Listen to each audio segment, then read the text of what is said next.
Welcome to my channel. So today we want to look at African affairs.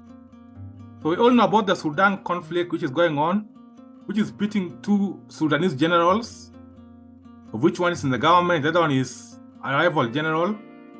So IGAD, which is the regional security unit, which involves Kenya, Sudan, all these regional countries.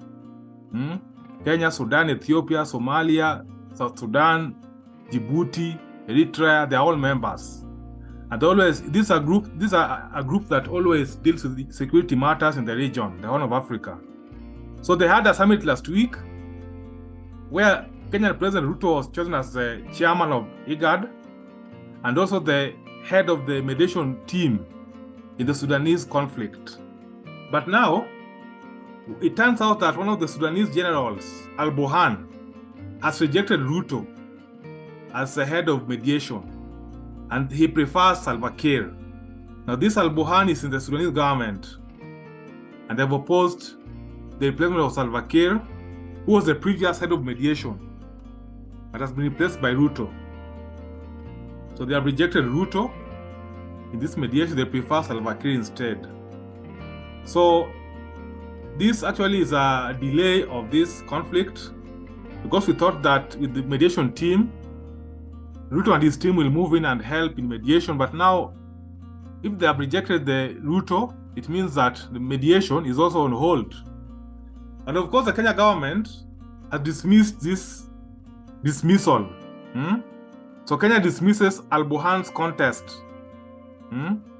So Kenya says that they have not yet received official communication from Sudanese about why they have rejected Ruto. So all this back and forth will actually is delaying the mediation. So you wonder, why would Sudanese government reject Ruto as the head of mediation? Because Kenyan leaders, since Jomo Kenyatta, President Moi, Kibaki, Uhuru Kenyatta, even Raila's prime minister, they've always been involved and welcomed and invited to mediate in regional and even continental conflicts. And for the first time, a Kenyan leader has been rejected. So let's see some of the reasons why this leader, this Sudanese, may have rejected Ruto. Yeah, so you wonder, why would Sudanese generals reject Ruto? So like I said, there was an IGAD summit last week among all these countries, and most of the heads of states attended, and they normally have a rotating chairmanship. And the previous chairman was Salva Kiir, who was also the head of the mediation team in the Sudan conflict. So when they chose a new chairman this year, they chose Ruto, who automatically became the head of the Sudanese mediation team. But now one of the Sudanese generals has rejected Ruto. So we have this general here on the right. This general is one who has rejected Ruto, and this general is one who was the head of the government. So this conflict pits two generals, and reports indicate that one of the generals is supported by Russia and China, which is BRICS, and then the other one, the rebels, are supported by the West. So the one who has rejected Ruto is the one who is in the government, the one being backed allegedly by Russia and China. Why do I say this? Because before this war began, Russia had signed some deal with the government headed by this general who has rejected Ruto. The government to lease the port of Sudan to Russia, and even to allow a Russian company to mine gold. This happened a month before this conflict began. So this government general is the one who is opposing Ruto. The rival general is one who is outside government, and is one who is allegedly being backed by the West. And I think with him he is comfortable with Ruto. So I hope now you get the background information about this. So I've done a video about this Sudan conflict. You can check in my list of videos about the Sudan. Before this conflict began, I'd given some background. So those who have watched it will understand where I'm coming from with this information, why possibly this general in the government is rejecting Ruto as being mediator. Now, many people are confused because Ruto has been talking about African countries ditching the US dollar. He looks like a Pan-Africanist. He's against the West. But that is not true. Most leaders are like that. It is called cognitive dissonance. You see, even Museveni, you may think that he's against the West, or the West, the enemies to the West. But actually, Museveni and Kagame are the ones who are used by the West to loot DRC. So, even though they are in the same team with the West, but they disagree with the matter of that bill which they passed recently. So even Ruto, even though he talks about ditching the dollar, he's actually on the West.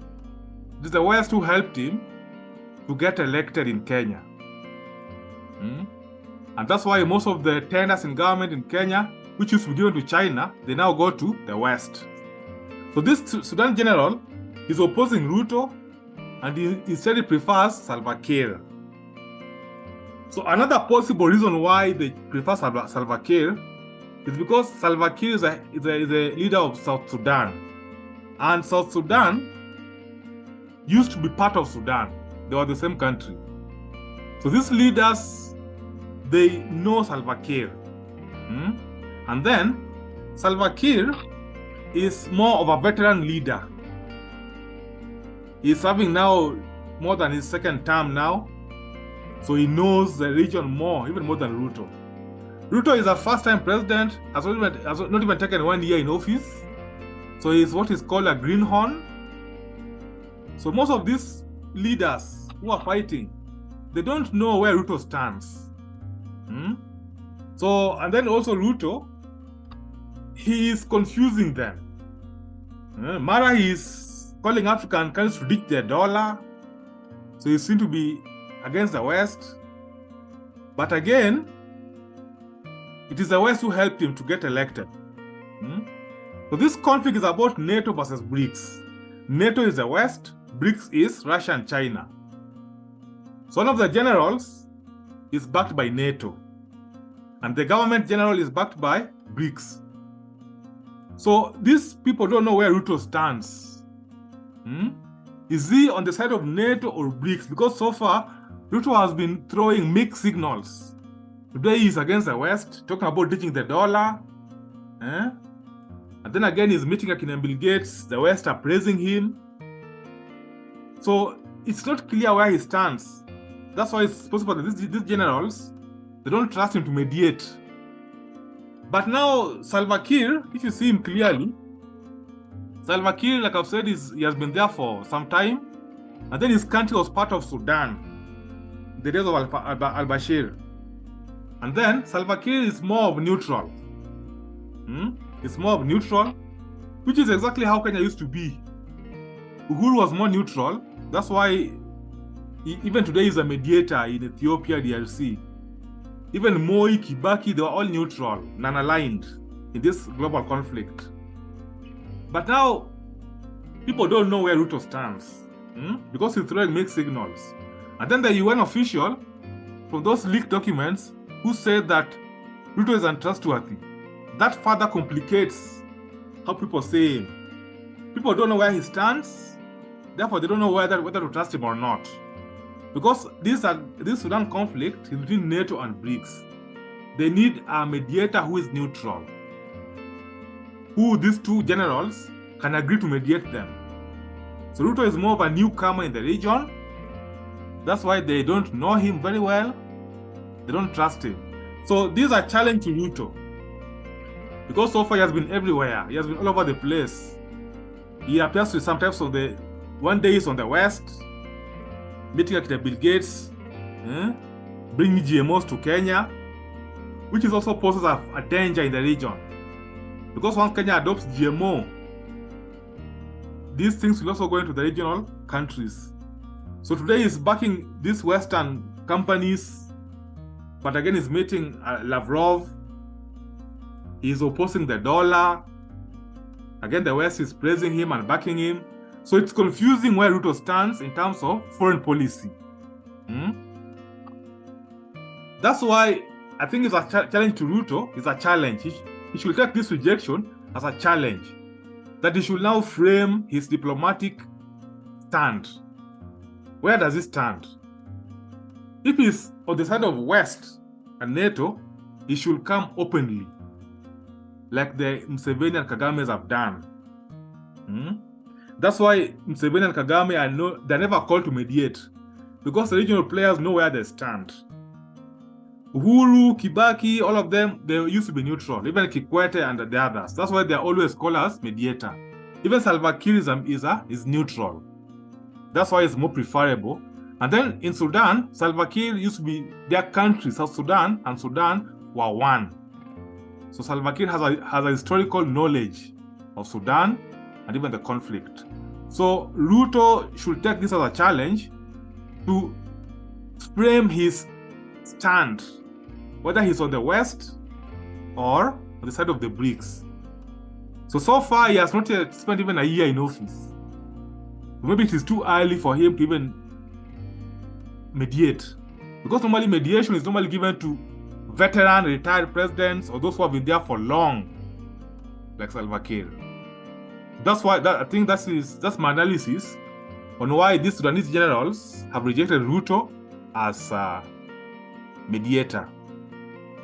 So it's nothing personal about him. It's not to say that Ruto is bad, no. It's just that he's still a fresher as a president, and then his stand is not known. He's throwing mixed signals. It's all over the place diplomatically. So that's my comment about today. I'd like to see your comments about this in the comment section, and I'll resume later on the videos about African people and racism and how they are seen in terms of biblical perspectives. Otherwise, thank you very much, and let's meet in the next video.